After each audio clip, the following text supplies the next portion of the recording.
Alright, what do we have here? Maxpeedingrods, adjustable coilovers.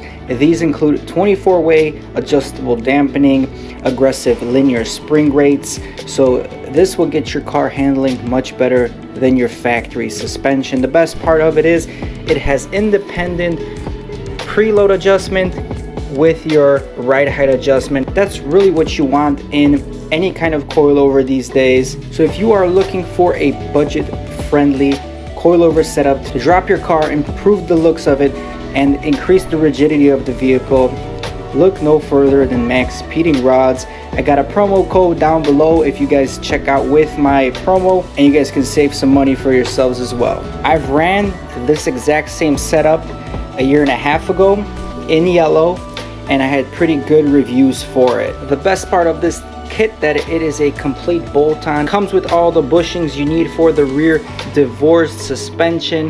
The front suspension is pretty much a direct bolt-on, plug and play. And again, the last kit I had did me pretty good. It does offer a great range of adjustment for lowering your vehicle, and the dampening, you can definitely tell the difference in dampening from the lowest setting to the stiffest setting in your vehicle's suspension. That's a lot of adjustment right there.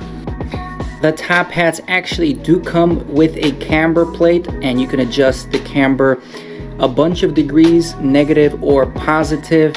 And it does have a pillow ball style design top hat, which does increase the longevity of this whole setup. However, a lot of coilovers with pillow balls do squeak and make some noises, so make sure you guys pre-lube these ball joints here with some heavy duty grease, and from my experience that helps pretty much eliminate most of the noise on these coilovers. I'm pretty happy with the overall look. Again, I'm not a fan of reverse rake, so I got my ass up just a little bit.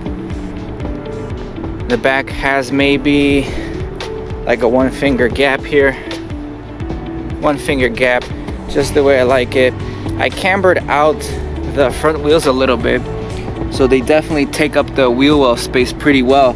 You can see that it almost looks like there's a wheel spacer. I'm not sure actually on the actual camber measurement, but the camber plates are pretty much zero.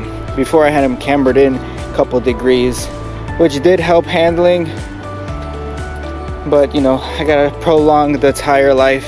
So overall, again, Maxpeedingrods, I'm pretty happy with the coilovers. I am going to be making another video on what to do if your Maxpeedingrod coilovers are clunking. I've had a set and you know, they did clunk and I did solve that issue. So hopefully we figure it out. But overall, I'm really happy with the product.